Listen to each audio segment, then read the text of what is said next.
ഇന്നത്തെ ക്ലാസ്സിൽ നമ്മൾ പഠിക്കുന്നത് ഔഷധങ്ങളെക്കുറിച്ചാണ്. പല അസുഖങ്ങൾ വരുമ്പോഴും രോഗങ്ങളൊക്കെ വരുമ്പോഴും ചികിത്സിക്കാനൊക്കെയായിട്ട് നമ്മൾ പല വിധത്തിലുള്ള ഔഷധങ്ങൾ ഉപയോഗിക്കാറുണ്ട്. ഇവയെല്ലാം കെമിക്കൽസാണ്. ആ രോഗങ്ങളെ ട്രീറ്റ് ചെയ്യുന്നതിന് വേണ്ടി ഉപയോഗിക്കുന്ന രാസപദാർത്ഥങ്ങളാണ് ശരിക്കും പറഞ്ഞാൽ ഔഷധങ്ങൾ എന്ന് പറയുന്നത്. ഈ ഔഷധങ്ങൾ ഉപയോഗിച്ചുകൊണ്ടുള്ള ചികിത്സാ രീതിക്ക് തന്നെ പറയുന്ന പേരാണ് കീമോതെറാപ്പി എന്ന് പറയും. അപ്പം രോഗങ്ങൾ ചികിത്സിക്കാൻ ഉപയോഗിക്കുന്ന രാസപദാർത്ഥങ്ങൾക്ക് പറയുന്ന പേരാണ് ഔഷധങ്ങൾ. അവയുടെ ഉപയോഗത്തെ അടിസ്ഥാനമാക്കിക്കൊണ്ട് ഈ ഔഷധങ്ങളെ നമുക്ക് പല ടൈപ്പായിട്ട് ക്ലാസിഫൈ ചെയ്യാം. നമ്മൾ പനി വരുമ്പോഴേ, ബോഡി പെയിൻ വരുമ്പോഴൊക്കെ പല ടൈപ്പ് മെഡിസിൻസ് ഉപയോഗിക്കാറുണ്ട്.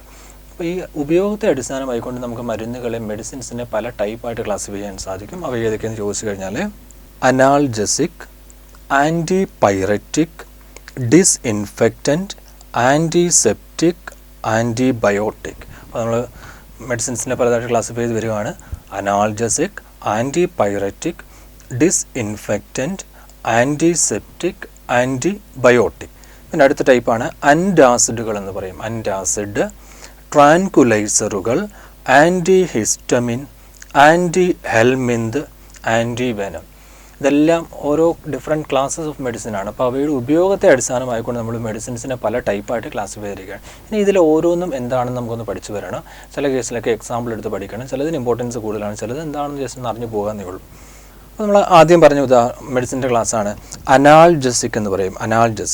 അനാൾജസിക്കുകളെ കുറിച്ച് പറയുമ്പോഴത്തേക്ക് അതിൻ്റെ ഉപയോഗം എന്താണെന്ന് ചോദിച്ചാൽ വേദന സംഹാരികളാണ്. പെയിൻ കില്ലറുകളായി ഉപയോഗിക്കുന്ന, വേദന സംഹാരികളായി ഉപയോഗിക്കുന്ന മെഡിസിൻസിന് പറയുന്ന പേരാണെന്ത്? അനാൾജസിക്കുകൾ എന്ന് പറയും. ഫോർ എക്സാമ്പിൾ നമ്മൾ ഈ പാരസെറ്റമോൾ, ഡോളോ, ഇതൊക്കെ നമ്മൾ ശരീരവേദന ഉള്ളപ്പോഴും തലവേദന ഉള്ളപ്പോഴൊക്കെ ഉപയോഗിക്കാറുള്ളതാണ്. അപ്പോൾ വേദന സംഹാരികളായി ഉപയോഗിക്കുന്ന മെഡിസിൻസിന് പറയുന്ന പേരാണ് അനാൾജസിക്കുകൾ. അപ്പോൾ ആ ടേം ഒന്ന് ഓർത്ത് വെച്ചോണം. വേദന സംഹാരികളെ ജനറലായിട്ട് പറയുന്ന പേരെന്താണ്? അനാൾജസിക്. അനാൾജസിക്കുകൾക്ക് ഉദാഹരണമാണ് ആസ്പിരിൻ, ഐബുപ്രോഫൻ, ഡോളോ. ഇതൊക്കെ നമുക്ക് പറയാം. ഡോളോ, പാരസെറ്റമോൾ. ഡോളോ എന്ന് പറയുന്നത് തന്നെ പാരസെറ്റമോൾ തന്നെയാണ് സാധനം എന്ന് പറഞ്ഞാൽ കമ്പനി നെയിമാണ് ഡോളോ എന്ന് പറയുന്നത്. അപ്പോൾ പാരസെറ്റമോൾ എന്നൊക്കെ പറയുന്നത് എന്താണ്? അനാൾജസിക്കിൻ്റെ ഉദാഹരണമാണ്. അപ്പോൾ അനാൾജസിക്കിൻ്റെ ഉപയോഗം നമ്മൾ പറഞ്ഞു വേദന സംഹാരികളാണ്. പെയിൻ കില്ലറുകളായി ഉപയോഗിക്കുന്ന മെഡിസിൻസ് ആണ് അനാൾജസിക്. ഉദാഹരണത്തിൽ ഈ ആസ്പിരിൻ വളരെ ഇമ്പോർട്ടൻ്റ് ആണ്. ആസ്പിരിനെ കുറിച്ച് പലപ്പോഴും പല കാര്യങ്ങളും എടുത്ത് ചോദിച്ച് കാണാറുണ്ട്. ആസ്പിരിനെ കുറിച്ച് പല പോയിന്റുകളും BC എടുത്ത് ചോദിച്ച് കാണാറുണ്ട്. അപ്പോൾ കുറച്ച് ഡീറ്റെയിൽ ആയിട്ട് നമുക്ക് ആസ്പിരിനെ കുറിച്ചുള്ള കാര്യങ്ങൾ മനസ്സിലാക്കി വേണം പോകാനായിട്ട്. അപ്പോൾ നമുക്ക് ആസ്പിരിനിലേക്ക് വരാം. ആസ്പിരിനെ കുറിച്ച് പറയുമ്പോഴത്തേക്ക് പെയിൻ കില്ലറാണെന്ന് പറഞ്ഞു.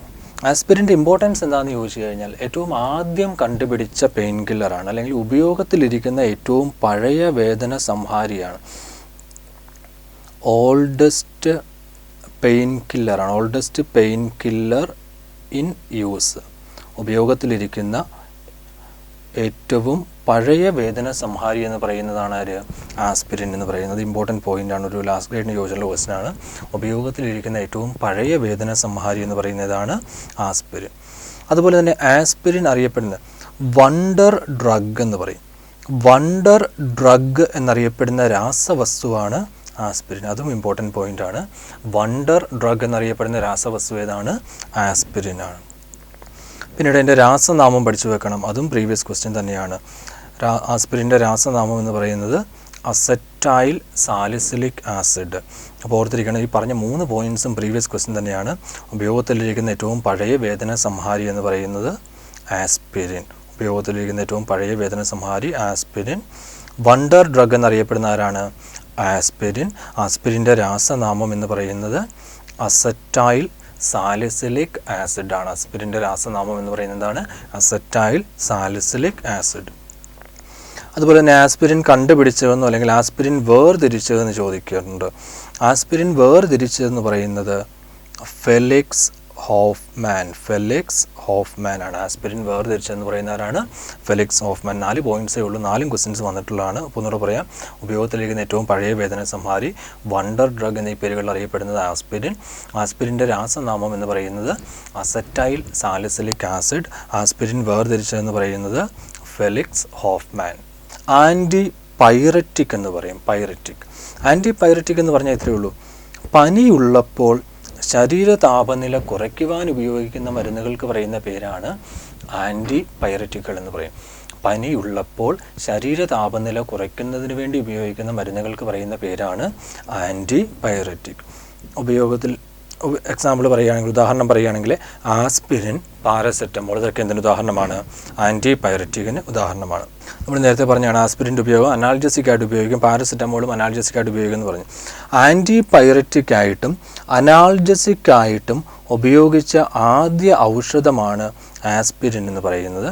അതുകൊണ്ടാണ് ആസ്പിരിൻ ഏത് പേരിൽ അറിയപ്പെടുന്നത്? വണ്ടർ ഡ്രഗ് എന്നറിയപ്പെടുന്നത്. ആൻറ്റിപൈററ്റിക് ആയിട്ടും അനാൽജസിക് ആയിട്ടും ഉപയോഗിച്ച ആദ്യ മെഡിസിനാണ് ആസ്പിരിൻ. അതുകൊണ്ട് ആസ്പിരിൻ ഏത് പേരിൽ അറിയപ്പെടുന്നു? വണ്ടർ ഡ്രഗ് എന്ന് അറിയപ്പെടുന്നു. പാരസെറ്റമോളിലെ പ്രധാന ഘടകം അല്ലെങ്കിൽ പാരസെറ്റമോളിൻ്റെ രാസനാമം എന്നൊക്കെ വേണമെങ്കിലും ചോദിക്കാം. പാരസെറ്റമോളിലെ പ്രധാന ഘടകം എന്ന് പറയുന്നത് അസെറ്റാമിഡോഫീനോൾ. പാരസെറ്റമോളിൻ്റെ പ്രധാന ഘടകം എന്ന് പറയുന്ന ആരാണ്? അസെറ്റാമിഡോഫീനോൾ. അതും ഇമ്പോർട്ടൻ്റ് ആണെന്ന് ഓർത്ത് വെച്ചോണം. നമ്മൾ കോമൺ ആയിട്ട് ഉപയോഗിക്കുന്ന ഒരു മെഡിസിനാണ് പാരസെറ്റമോൾ എന്ന് പറയുന്നത്. അപ്പോൾ അതിലടങ്ങിയിരിക്കുന്ന പ്രധാന ഘടകം എന്ന് പറയുന്ന ഏതാണ്? അസെറ്റാമിഡോഫീനോൾ. അടുത്ത ടൈപ്പ് മെഡിസിനാണ് ഡിസ്ഇൻഫെക്റ്റൻറ്റുകൾ എന്ന് പറയും, അണുനാശിനികൾ എന്ന് പറയും. ഡിസ്ഇൻഫെക്റ്റൻറ്റ് എന്ന് പറയും. നമ്മൾ സിമ്പിളായിട്ട് പറഞ്ഞു കഴിഞ്ഞാൽ ഡിസ്ഇൻഫെക്റ്റൻറ്റുകൾക്ക് ഉദാഹരണമാണ് ഈ നമ്മൾ ഉപയോഗിക്കുന്ന ഈ ബാത്റൂം ക്ലീനേഴ്സ്, അങ്ങനെ ഉള്ള സാധനങ്ങളൊക്കെ ഡിസ്ഇൻഫെക്റ്റൻറ്റുകൾക്ക് ഉദാഹരണമാണ്, നാശിനികൾക്ക് ഉദാഹരണമാണ്. അപ്പോൾ ഡിസ്ഇൻഫെക്റ്റൻ്റ് എന്താണെന്ന് ചോദിച്ചാൽ ഇത്രയേ ഉള്ളൂ.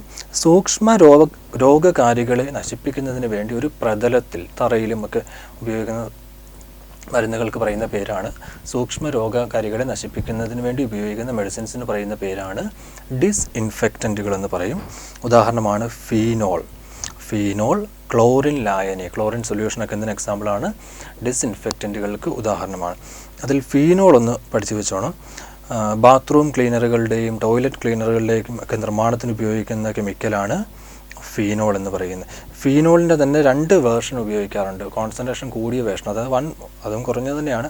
1% ഫീനോൾ ഉപയോഗിക്കാറുണ്ട്. അതിൽ കുറഞ്ഞ 0.2% ഫീനോളൊക്കെ ഉപയോഗിക്കുന്നുണ്ട്. 1% ഫീനോൾ എന്ന് പറയുന്നത് ഡിസ്ഇൻഫെക്റ്റൻ്റ് ആയിട്ടാണ് ഉപയോഗിക്കുന്നത്. അപ്പോൾ ഡിസ്ഇൻഫെക്റ്റൻറ്റിന് ഉദാഹരണങ്ങളാണ് ഫീനോൾ. 1% ഫീനോൾ ലൈനി എന്ന് പറയുന്നത് എന്തായിട്ട് ഉപയോഗിക്കാം? ഡിസ്ഇൻഫെക്റ്റൻ്റ് ആയിട്ടും. എന്നാൽ ക്ലോറിൻ ലൈനി എന്ന് പറയുന്നത് എന്തിന് ഉദാഹരണമാണ്? ഡിസ്ഇൻഫെക്റ്റൻറ്റിന് ഉദാഹരണമാണ്. അടുത്ത് നമുക്ക് പഠിക്കേണ്ടതാണ് ആൻറ്റിസെപ്റ്റിക്കുകൾ. ആൻറ്റിസെപ്റ്റിക്കുകളെ കുറിച്ച് നമ്മളെല്ലാവരും കേട്ടിട്ടുള്ളതാണ്. ഈ സൂക്ഷ്മാണുക്കളെ നശിപ്പിക്കുന്നതിന് നമ്മുടെ ശരീരത്തിന് പുറത്ത്, നമ്മുടെ സ്കിന്നിൽ അപ്ലൈ ചെയ്യുന്ന മെഡിസിൻസിന് പറയുന്ന പേരാണ് ആൻറ്റിസെപ്റ്റിക്കുകൾ എന്ന് പറയും. ശരീരത്തിന് പുറത്തുള്ള രോഗകാരികളെ നശിപ്പിക്കുവാൻ ഉപയോഗിക്കുന്ന മെഡിസിൻസാണ് ആൻറ്റിസെപ്റ്റിക്കുകൾ. ഉദാഹരണമാണ് Dettol, iodine, tincture of iodine എന്ന് പറയും. ആൻറ്റിസെപ്റ്റിക്കായിട്ട് ഉപയോഗിക്കുന്ന അയഡിൻ്റെ രൂപം എന്ന് പറയുന്നത്, ആൻറ്റിസെപ്റ്റിക്കായി ഉപയോഗിക്കുന്ന അയഡിൻ്റെ രൂപമാണ് ടിഞ്ചർ ഓഫ് അയഡിൻ. ആൻറ്റിസെപ്റ്റിക്കായി ഉപയോഗിക്കുന്ന അയഡിൻ്റെ രൂപം, അയഡിൻ്റെയും ജലത്തിൻ്റെയും ആൽക്കഹോളിൻ്റെയും, ജലം, ആൽക്കഹോൾ, അയഡിൻ എന്നിവയുടെ മിശ്രിതമാണ് ഈ ടിഞ്ചർ ഓഫ് അയഡിൻ എന്ന് പറയുന്നത്. അടുത്ത ബോറിക് ആസിഡ്. ആസിഡുകൾ പഠിച്ചപ്പോൾ നമ്മൾ പറഞ്ഞായിരുന്നു ആൻറ്റിസെപ്റ്റിക്കായിട്ട് ഉപയോഗിക്കുന്ന ഐ ലോഷനുകളിലൊക്കെ ആൻറ്റിസെപ്റ്റിക്കായിട്ട് അടങ്ങിയിരിക്കുന്നതെന്ന് പറയുന്നതാണ് ബോറിക് ആസിഡ്. അപ്പോൾ അത് ഓർത്ത് വെച്ചോണം. ബോറിക് ആസിഡ് എന്ന് പറയുന്നതിന് ഉദാഹരണമാണ്, ആൻറ്റിസെപ്റ്റിക്കിന് ഉദാഹരണമാണ്. അതുപോലെ തന്നെ ഫീനോളിൻ്റെ വീര്യം കുറഞ്ഞ രൂപം 0.2% ഉള്ളൂ. 0.2% ഫീനോൾ എന്ന് പറയുന്നത് എന്തായിട്ട് ഉപയോഗിക്കാറുണ്ട്? ആൻറ്റിസെപ്റ്റിക്കായിട്ട് ഉപയോഗിക്കാറുണ്ട്. കഴിഞ്ഞ VOയ്ക്ക് ക്വസ്റ്റൻ ഉണ്ടായിരുന്ന ഡെറ്റോളിനെ ബേസ് ചെയ്ത ക്വസ്റ്റൻ വന്നിട്ടുണ്ടായിരുന്നു. അപ്പം ഓപ്ഷൻ തന്നിട്ട് താഴെ തന്നിരിക്കുന്നതിൽ ആൻറ്റിസെപ്റ്റിക് എന്ന് ചോദിച്ചിട്ടുണ്ടായിരുന്നു. അപ്പോൾ VOയുടെ ക്വസ്റ്റനാണ് ഡെറ്റോൾ എന്ന് പറയുന്നത്. ആൻറ്റിസെപ്റ്റിക്കിന് ഉദാഹരണമാണ് ഡെറ്റോൾ. അതുപോലെ തന്നെ പറയുന്ന മറ്റൊരുദാഹരണം സാവ്ലോൺ എന്ന് കേട്ടിട്ടില്ലേ? സാവ്ലോൺ. ഇതെല്ലാം എന്തിന് ഉദാഹരണമായിട്ട് പറയുന്നതാണ്? ആൻറ്റിസെപ്റ്റിക്കുകളായിട്ട് പറയാവുന്നത്. അടുത്തത് ആൻറ്റിബയോട്ടിക്കുകൾ. നമ്മൾ പറഞ്ഞു സൂക്ഷ്മ രോഗകാരികളെ നശിപ്പിക്കുന്നതിന് നമ്മുടെ ശരീരത്തിന് പുറത്ത് ഉപയോഗിക്കുന്നത് ആൻറ്റിസെപ്റ്റിക് എന്ന് പറഞ്ഞു.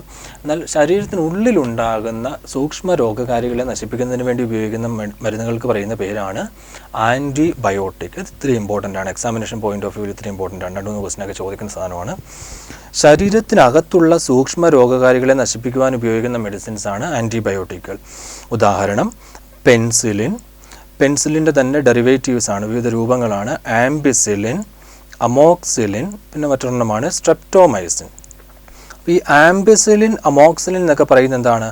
പെൻസിലിൻ്റെ തന്നെ വകഭേദങ്ങളാണ്. കാരണം പെൻസിലിൻ എന്ന് പറയുന്ന ചിലരിലൊക്കെ അലർജി ഉണ്ടാക്കാറുണ്ട്. അപ്പം അതൊക്കെ പരിഹരിച്ചുകൊണ്ടുള്ള പെൻസിലിൻ്റെ ഡിഫറെൻറ്റ് വേർഷൻസ് ആണ്, വകഭേദങ്ങളാണ് ആംബിസിലിൻ എന്ന് പറയുന്നതും അമോക്സിലിൻ എന്ന് പറയുന്നത്. പുറത്ത് വെക്കേണ്ട പെൻസിലിനാണ് നമുക്ക് കുറച്ച് ഇമ്പോർട്ടൻറ്റ്.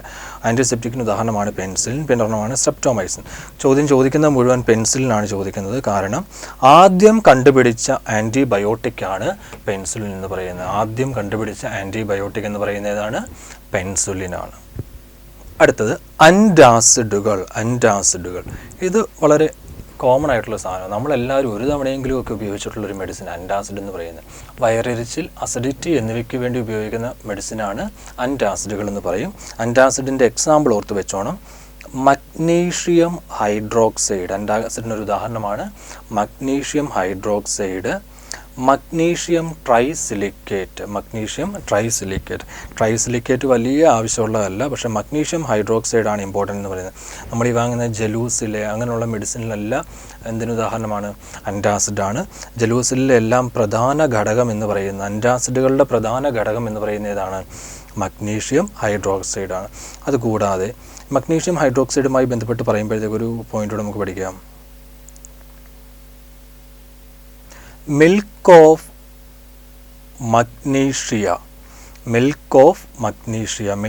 മഗ്നീഷ്യ എന്നറിയപ്പെടുന്ന രാസപദാർത്ഥമാണ് ഏത്?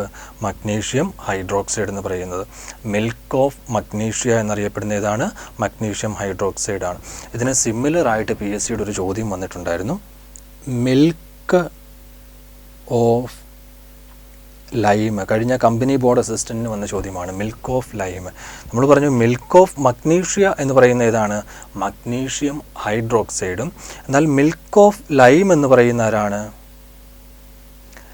കാൽസ്യം ഹൈഡ്രോക്സൈഡാണ്. രണ്ടുകൂടെ മാറിപ്പോലെ. മിൽക്ക് ഓഫ് ലൈം എന്ന് പറയുന്നത് കാൽസ്യം ഹൈഡ്രോക്സൈഡും മിൽക്ക് ഓഫ് മഗ്നീഷ്യ എന്ന് പറയുന്നതാണ് മഗ്നീഷ്യം ഹൈഡ്രോക്സൈഡുമാണ്. അപ്പോൾ ആൻറ്റാസിഡുകളുടെ അല്ലെങ്കിൽ ആൻറ്റാസിഡായി ഉപയോഗിക്കുന്ന മഗ്നീഷ്യം സംയുക്തം എന്ന് പറയുന്നത് പ്രധാനപ്പെട്ടത് മഗ്നീഷ്യം ഹൈഡ്രോക്സൈഡാണ്. അടുത്ത മെഡിസിൻ കാറ്റഗറിയാണ് ട്രാൻകുലൈസർ എന്ന് പറയും. ട്രാൻകുലൈസറുകളെ കുറിച്ച് പറയുകയാണെങ്കിൽ അതിൻ്റെ ഉപയോഗം എന്താണെന്ന് ചോദിച്ചാൽ മാനസിക സമ്മർദ്ദം ഒഴിവാക്കുക, അല്ലെങ്കിൽ മാനസിക സമ്മർദ്ദം അനുഭവിക്കുന്ന ആൾക്കാരെ ചികിത്സിക്കുന്നതിന് വേണ്ടി ഉപയോഗിക്കുന്ന മെഡിസിൻസാണ് ട്രാൻകുലൈസറുകൾ എന്ന് പറയും. എന്ന് പറഞ്ഞ് മാനസിക സമ്മർദ്ദം മീൻസ് എല്ലാം എന്താ പറയുക, മെൻ്റൽ ഡിസോർഡറിന് ഉപയോഗിക്കുന്ന മെഡിസിൻ നമുക്കതിനെ പറയാൻ പറ്റില്ല. മാനസിക സമ്മർദ്ദം അനുഭവിക്കുന്ന ആൾക്കാരിൽ അല്ലെങ്കിൽ ഉറക്ക ഗുളികളിലൊക്കെ അടങ്ങിയിരിക്കുന്ന മെഡിസിൻ എന്നൊക്കെ പറഞ്ഞാലും തെറ്റൊന്നുമില്ല, അതൊക്കെ ട്രാൻകുലൈസർ. അപ്പം മാനസിക സമ്മർദ്ദം അനുഭവിക്കുന്ന ആൾക്കാരെ ചികിത്സിക്കുന്നതിന് വേണ്ടി ഉപയോഗിക്കുന്ന മെഡിസിനാണ് ട്രാൻകുലൈസറുകൾ. അതിൻ്റെ ഏറ്റവും സിംപ്ലസ്റ്റ് ഫോം എന്ന് പറയാം ഉറക്ക ഗുളികകളിൽ അടങ്ങിയിരിക്കുന്ന, അല്ലെങ്കിൽ ഉറക്ക ഗുളികൾ എന്നൊക്കെ പറയുന്നത് ഏതാണ്? ട്രാൻകുലൈസർ അടങ്ങിയിട്ടുണ്ടെന്ന് പറയും. ഉറക്ക ഗുളികകളിൽ എന്തടങ്ങിയിട്ടുണ്ട്? ട്രാൻകുലൈസറുകൾ അടങ്ങിയിട്ടുണ്ട്. ട്രാൻകുലൈസറുകളുടെ ഉപയോഗമാണ് നമ്മൾ പറഞ്ഞത്. മാനസിക സമ്മർദ്ദം കുറയ്ക്കുന്നതിന് വേണ്ടി ഉപയോഗിക്കുന്ന മെഡിസിൻസാണ് ട്രാൻകുലൈസറുകൾ എന്ന് പറയുന്നത്. ഉദാഹരണം ബാർബിറ്റൂറിക് ആസിഡ്, ഇക്വാനിലൊക്കെ മെൻ്റൽ ഡിസോർഡറിന്, മാനസിക രോഗത്തിന് ചികിത്സിക്കാൻ ഉപയോഗിക്കുന്ന ഒരു മെഡിസിനാണ് ഇക്വാനിൽ എന്ന് പറയുന്നത്. അതുപോലെ ബാർബിറ്റൂറിക് ആസിഡിനെ കുറിച്ച് പറയുകയാണെങ്കിൽ ഹിപ്നോട്ടൈസ് ചെയ്യുവാൻ ഉപയോഗിക്കുന്ന മെഡിസിനാണ് ബാർബിറ്റൂറിക് ആസിഡ് എന്ന് പറയും. അതും അതിൻ്റെ ഡെറിവേറ്റീവ്സ്, ബാർബിറ്റൂറിക് ആസിഡിൻ്റെ ഡിഫറെൻറ്റ് ഫോംസ് ഉണ്ട്. ബാർബിറ്റുറേറ്റ്സ് എന്നൊക്കെയാണ് അറിയപ്പെടുന്നത്. ബാർബിറ്റുറേറ്റ്സ് ഒക്കെ എന്ന് പറയുന്നത് ഹിപ്നോട്ടൈസ് ചെയ്യാൻ വേണ്ടിയാണ് ഇത് ഉപയോഗിക്കുന്നത്. ബാർബിറ്റൂറിക് ആസിഡും അതിൻ്റെ ഡെറിവേറ്റീവ്സും യൂസ് ചെയ്യുമെന്ന് പറയുന്നത്. അടുത്തത് ആൻറ്റി ഹിസ്റ്റമിൻ. അത് നമ്മൾ പലപ്പോഴും കോമൺ ആയിട്ട് ഉപയോഗിക്കുന്ന മെഡിസിൻ തന്നെയാണ്. അലർജിക്ക് എതിരായി ഉപയോഗിക്കുന്ന മെഡിസിൻസാണ് ആൻറ്റി ഹിസ്റ്റമിൻ എന്ന് പറയും. അലർജിക്ക് എതിരായി ഉപയോഗിക്കുന്ന മരുന്നുകൾക്ക് പറയുന്ന പേരാണ് ആൻറ്റി ഹിസ്റ്റമിൻ. കോമൺ എക്സാമ്പിൾ പറയുകയാണെങ്കിൽ സിട്രസിനൊക്കെ എന്തിന് ഉദാഹരണമാണ്? ആൻറ്റി ഹിസ്റ്റമിൻ ഉദാഹരണമാണ്. അലർജിക്ക് എതിരായി ഉപയോഗിക്കുന്ന മരുന്നുകൾക്ക് പറയുന്ന പേര് ആൻറ്റി ഹിസ്റ്റമിൻ. ഉദാഹരണം ഏതാണ്? സിട്രസിൻ. അടുത്തത് ആൻറ്റി ഹെൽമിന്ത്. വിരയിളക്കുന്നതിന് വേണ്ടി വിരയിളക്കുവാൻ ഉപയോഗിക്കുന്ന മെഡിസിൻസാണ് ആൻറ്റി ഹെൽമിന്ത് എന്ന് പറയുന്നത്. വിരയിളക്കുവാൻ ഉപയോഗിക്കുന്ന മെഡിസിൻസിന് പറയുന്ന പേരാണ് anti helminth.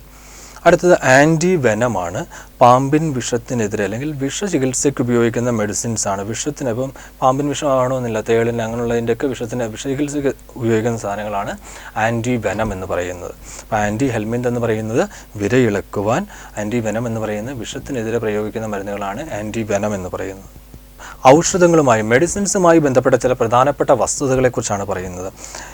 X-ray, MRI scan തുടങ്ങിയവയിൽ ഉപയോഗിക്കുന്ന ഔഷധമാണ് barium sulphate oral suspension. X-ray, MRI scan തുടങ്ങിയവയിൽ ഉപയോഗിക്കുന്ന ഔഷധം എന്ന് പറയുന്നത് barium sulphate oral suspension. CT സ്കാനിന് ഉപയോഗിക്കുന്ന ഔഷധം എന്ന് പറയുന്നത് അയോമെപ്രോൾ. CT സ്കാനിന് ഉപയോഗിക്കുന്ന ഔഷധം എന്ന് പറയുന്നത് അയോമെപ്രോൾ. ഗാമാറേ സ്കാനിങ്ങിന് ഉപയോഗിക്കുന്ന ഔഷധമാണ് ടെക്നീഷ്യം 99. അതുപോലെ തന്നെ ആണവ ദുരന്തമുണ്ടാകുന്ന സ്ഥലങ്ങളിൽ ജനങ്ങൾക്ക് നൽകുന്ന ഔഷധമാണ് പൊട്ടാസ്യം അയഡൈഡ്. ആണവ ദുരന്തമുണ്ടാകുന്ന സ്ഥലങ്ങളിൽ ജനങ്ങൾക്ക് നൽകുന്ന ഗുളികയിൽ അടങ്ങിയിരിക്കുന്ന പ്രധാന ഘടകമാണ് പൊട്ടാസ്യം അയഡൈഡ്. അപ്പോൾ ഓർത്തിരിക്കുക, x ray, MRI scan, barium sulphate oral suspension, CT സ്കാനിന് ഉപയോഗിക്കുന്നത് അയോമെപ്രോൾ, ഗാമാറേ സ്കാനിങ്ങിന് ഉപയോഗിക്കുന്നത് ടെക്നീഷ്യം 99. ആണവ ദുരന്തമുണ്ടാകുന്ന സ്ഥലങ്ങളിൽ ജനങ്ങൾക്ക് നൽകുന്ന ഗുളികകളിൽ അടങ്ങിയിരിക്കുന്നത് പൊട്ടാസ്യം അയഡൈഡ്.